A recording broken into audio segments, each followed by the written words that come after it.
विक्रीडिते स्वमात्मानं भक्तेभ्यो भक्तवत्सलः। आप अपने भक्तों के लिए बिकने को तैयार है। भगवान कहते हैं कि हाँ उद्धव, विक्रीडिते स्वमात्मानं भक्तेभ्यो भक्तवत्सलः। यदि भक्त चाहे तो हम उसके लिए बिकने को भी तैयार हैं। और भगवान उद्धव ने कहा कि क्या करेंगे, तो भगवान ने कहा कि अब की बार हम क्षीण आरणव नहीं जाएंगे, अपितु अब की बार मेरा प्रवेश श्रीमद् भागवतारणव में होगा। और भगवान अपने दिव्य ज्योति को श्रीमद् भागवत महापुराण में प्रविष्ट करा दिए। तविक तेनेयम वांगमयी मूर्ति प्रत्यक्षा वर्तते हरे। ऐसी भगवान की श्रीमद् भागवत महापुराण कथा में कोई अंतर नहीं है। राम जी में और भगवान श्री कृष्ण में कदापि भेद नहीं है। चाहे रघुनाथ की कथा हो, चाहे कृष्ण की कथा हो, मूलतः सिद्धांत एक ही है कि ठाकुर जी की कथा हमें प्राप्त होनी चाहिए। धन्य है ये भारत की पावन पवित्र भूमि, जहां पर हम जैसे लोगों को तीर्थराज प्रयाग की पावन धरा पर आके पूज्यपाद गुरुदेव भगवान के सानिध्य में नित्य प्रति भगवान की आराधना, गंगा मैया की सेवा एवं गंगा जी में स्नान करने का सौभाग्य मिल रहा है। वास्तविक हम धन्य हैं और धन्य है ये भारत की भूमि। अरे भारत की भूमि के बारे में तो देवता लोग तरसते हैं और ऊपर से कहते हैं कि ये ठाकुर जी धन्य है उस मृत्यु लोक के प्राणी जो आपका दर्शन करते हैं। हम जैसे इंद्र भी तो पंक्तियों में खड़े रहते हैं, पर आप अपना मुंह फेर लेते हैं और हमें कदापि दर्शन नहीं देते हैं। तो श्रीमद् भागवत महापुराण में कहा गया है, अहो अमीषा किमकारि शोभनम् प्रसन्न एषां स्विदुत स्वयं हरि यैर्जन्म लब्धं नृषु भारताजिरे मुकुंद सेवौ पैकं स्प्रियाहिन। देवतागण कहते हैं, अहो अमीशाम किमकारी शोभनम प्रसन्न एशाम सुदित स्वयं हरि। हे ठाकुर जी, आप कितने कृपालु हैं, कितने दयालु हैं। किस मानव रूपी संसार में जो मानव हैं, इन पे कितना आपने करुणा किया है कि आप अयोध्या में जाकर आपने जन्म लिया, वृंदावन मथुरा में जाकर आपने जन्म लिया। आप भारत भूमि को ही क्यों अपना अवतार की भूमि आप बनाते हैं। आप कोई भी कार्य करते हैं तो भारत जैसी पवित्र पावन भूमि में क्यों करते हैं। तो भगवान कहते हैं कि हे इंद्रादिगण, जितना प्रिय मुझे भारत है, जितना प्रिय मुझे भारत के वासी हैं, उतना प्रिय हमें अपना स्वयं का वैकुंठ भी नहीं लगता। जब हम भारत में जाते हैं तो वहां पर भक्तों को देखते हैं कि भरद्वाज जैसे नित्य कैंकर्य लक्षण विलक्षण सेवा करने वाले महाराज भरद्वाज, दधीची जिन्होंने अपने शरीर का भी एक मान नहीं रखा, और जब इंद्रादि देवता गए तो अपने शरीर का ध्यान न देते हुए वृत्तासुर के युद्ध के लिए, वृत्तासुर के मृत्यु के कारण बनने के लिए दधीची ने अपने शरीर का त्याग कर दिया है। इंद्रगण, तुम सब तो अभिमान में रहते हो, तुम सब अभिमान में चूर रहते हो। ये जब तक हम अपने माया का विस्तार नहीं करते, तुम्हें कोई सीख प्रदान नहीं करते हैं, तब तक तुम हमें नहीं पूछते हो। लेकिन धन्य है भारत के वासी जो निरंतर हमारे अष्टाक्षर मंत्रों का जप करते रहते हैं। धन्य है भारत के गृहस्थ आश्रम में रहने वाले वो गृहस्थी, धन्य है ब्रह्मचर्य पालन करने वाले वो ब्रह्मचारी जो नित्य प्रति कहते रहते हैं कि ईशावास्य मिदम सर्वम यत् किंचन जगत्यान जगत, जो ऐसा नित्य पाठ करते हैं। इसलिए हमें भारत की पावन पवित्र भूमि अति प्रिय है। और उस भी भारत में ये तीर्थराज प्रयाग, जहाँ पर कहा गया है कि श्रुति प्रमाण स्मृतय प्रमाण यत्रास्ति गंगा यमुना प्रमाण स तीर्थराजो जयति प्रयाग। यदि तीर्थराज प्रयाग के मन में किसी के प्रति किंचित मात्र संदेह हो तो ये जान ले, जहाँ पर गंगा की कल्लोल करती हुई कमनीय कलरव कुंठित धारा हो, ऐसी पावन पुनीत गंगा यहाँ पर विराजमान है, यमुना यहाँ पर विराजमान है, विश्वास रूपी अक्षय वट विराजमान है। और इन सब से ऊपर यदि जो सबसे बड़ी बात वो है कि नित्य प्रति संत महात्मा एवं गुरु के चरणों में नित्य प्रति सेवा हो, ऐसा भारत की ये पावन पुनीत भूमि है। और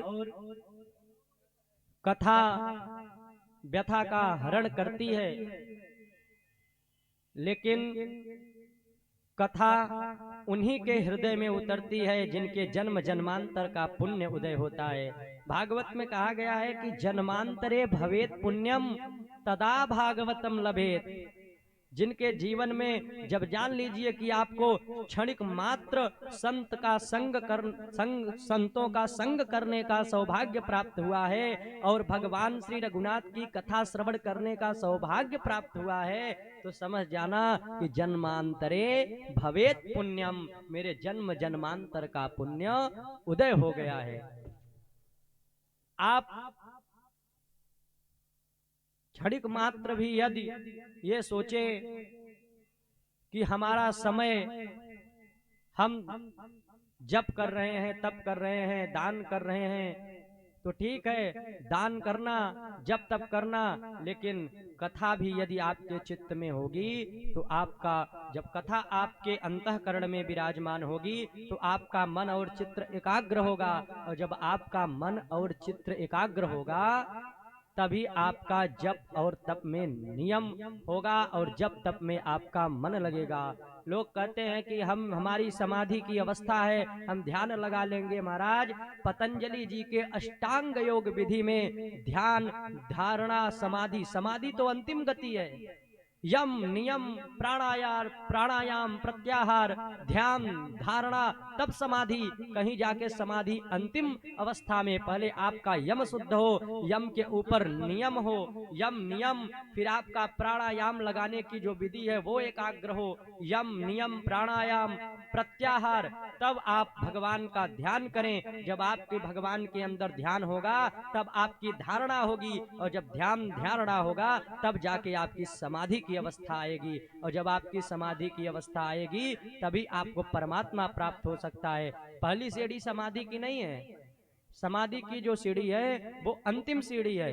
यम नियम प्राणायाम प्रत्याहार ध्यान धारणा, तब समाधि। लोग कहते हैं कि हम समाधि में ऐसे नहीं होता। समाधि का अंतिम वैशिष्ट्य है, तो सबसे पहले श्रवणम भक्ति, जो नवधा भक्ति बताई गई है उसमें सबसे पहला भक्ति है श्रवणम कीर्तनम विष्णु स्मरणम पाद सेवनम अर्चनम वंदनम दास्यम आत्म साक्ष्य निवेदनम। सबसे पहली जो भक्ति है वो है श्रवणम। वक्ता के अपेक्षा श्रोता यदि कुशल प्रवीण है तभी वक्ता के मुखार बिंद से जो निकली कथा है वो आपके अंतःकरण में तभी प्रविष्ट हो सकती है जब आप कथा को सुनने में प्रवीण हो। कथा रसा स्वाद मृत कुशल, जब तक आप कुशल नहीं होंगे कथा को श्रवण करने में तब तक आपके अंदर कथा नहीं आएगी। वैदिक सत्य सनातन धर्म में दो बातें बताई गई हैं, पहला विधि और दूसरा निषेध। वेद से बड़ा और कोई नहीं है। वेद निरूपण करता है, वेद केवल दो वाक्यों को कहता है, विधि और निषेध। जो शास्त्र कहता है वही विधि है और जो शास्त्र मना करता है वही निषेध है। और विधि निषेध कलिमल हरणी, विधि निषेध की जो कलिमल की हरण करने वाली है वही भगवान श्री रघुनाथ की राम कथा है। और वेदो नारायण साक्षात, वेद साक्षात नारायण है, और जब तक आपकी प्रीति भगवान श्री नारायण में नहीं होगी तब तक आपको भगवान की कथा सहज रूप से प्राप्त नहीं हो सकती। यहाँ तक कहा गया है कि आर्ता वितृष्णा शिथिलाश्च भीता घोरेषु च व्याधिषु वर्तमाना। भगवान आप कितने भी आर्त हो, शिथिल हो, वितृष्णा से ग्रसित हो, लेकिन संकीर्त्य नारायण शब्द मात्रम, बहुत नारायण नारायण कहने की भी जरूरत नहीं है। वेद कहता है संकीर्त्य नारायण शब्द मात्रम। यदि एक बार भी आपने नारायण शब्द कह दिया तो कहते हैं विमुक्त दुखा सुखनो भवंती, आप समस्त दुखों से ऊपर उठकर आपको सुख की प्राप्ति होगी। ऐसी भगवान की अद्भुत कृपा है। हमारे संसार में इस कलयुग के मनोविज्ञान की ओर से यदि देखा जाए तो सारी वस्तुएं बनाने का कोई न कोई यंत्र है। मशीन बनाने की यंत्र है, ये माइक बनाने का यंत्र है, गाड़ी बनाने के यंत्र है, सबका यंत्र है, लेकिन मानव बनाने का कोई यंत्र नहीं है। और यदि मानव बनाने का कोई यंत्र है तो केवल रघुनाथ की कथा ही ऐसी है जो कि हमें मानव बना सकती है। गोस्वामी तुलसीदास जी ने रामचरितमानस की ग्रंथ की रचना की, तो रामचरितमानस कोई कथा नहीं है। रामचरितमानस में गोस्वामी जी ने वेदांग के 6 अंगों का निरूपण किया है। गोस्वामी तुलसीदास जी ने कल्प, निरुक्त, छंद, व्याकरण, ज्योतिष समस्त शास्त्रों का गहन विवेचन किया है। लेकिन सब की रचना करते हुए गोस्वामी जी अंतिम में लिख रहे हैं दह्यन्ति नो मानवा।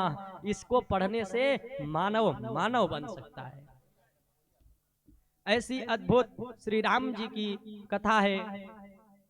इस संसार में लोग प्रायः माया से वशीभूत होकर इधर उधर दुनिया के समस्त पदों को प्राप्त करने के लिए चाह रहे, हमें ये पद प्राप्त हो जाए, हमें वो पद प्राप्त हो जाए। लेकिन प्यारे पद ये सब नाशवान पद हैं। यदि कोई नित्य पद है तो केवल भगवान श्री ठाकुर जी का चरणा रविंद का जो पद है वही एक नित्य पद है। बाकी और जितने भी पद हैं वो सब नाशवान पद हैं। संसार तो धीरे धीरे सरक रहा है। संसरति संसार, जो धीरे धीरे सरकता है वही संस्कार है। दुनिया तो कोई शब्द ही नहीं है। दुनिया तो म्लेच्छों के द्वारा लिया हुआ एक शब्द है। सांस्कृतिक जो शब्द है वो है संसार। संसार का अर्थ होता है संसरति संसार, जो धीरे धीरे सरकता हो वही संसार है। और संसार में रहने वाले प्रायः प्राणी को चाहिए कि यदि वो कथा श्रवण कर रहे हैं तो कथा श्रवण करने से पूर्व उनको अपने चरित्र का अनुभव करके अपने चरित्र के अपने अंतःकरण को जब तक शुद्ध नहीं करेंगे तब तक कथा उनके हृदय में नहीं पहुंच सकती। आज तक जितने भी लोग हैं, लोगों के चित्र की पूजा नहीं होती है। गुरुदेव भगवान कहते हैं यदि किसी की पूजा होती है तो उसके चरित्र की पूजा होती है, चित्र की, चित्रपट की कोई पूजा नहीं होती। अरे चित्रपट क्या, चित्र तो आप किसी का भी रख लीजिए, रावण का भी आप चित्र अपने आगे रख के आप पूजा कर सकते हैं। बहुत बड़ा विद्वान था रावण, पर क्या हुआ, केवल ठाकुर जी से उसने बैर किया और ठाकुर जी के बैर के कारण उसका जो ब्रह्मणत्व था वो नष्ट हुआ, और ब्रह्मणत्व नष्ट हुआ तो उसे ये गति प्राप्त हुई। इसलिए यदि राम जी की, कृष्ण की या बड़े बड़े महापुरुषों की पूजा होती है तो उसके चरित्र की पूजा होती है, न कि किसी के चित्र की पूजा होती है।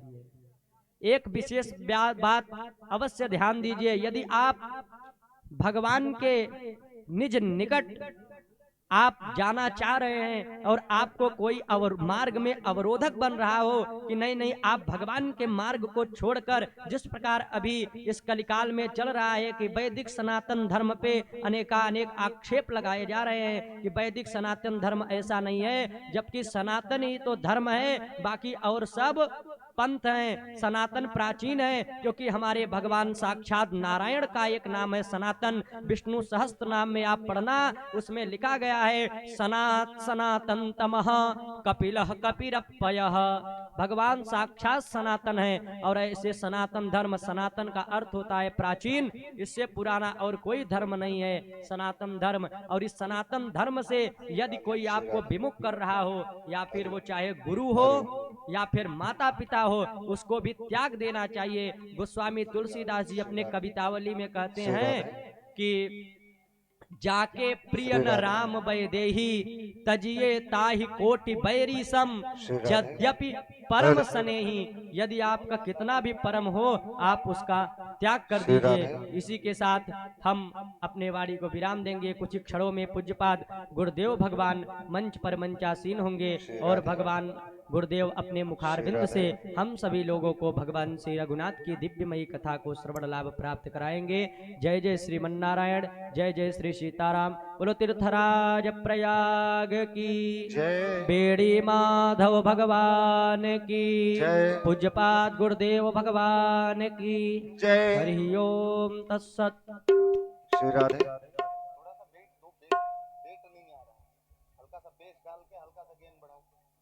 श्री राधे, श्री राधे।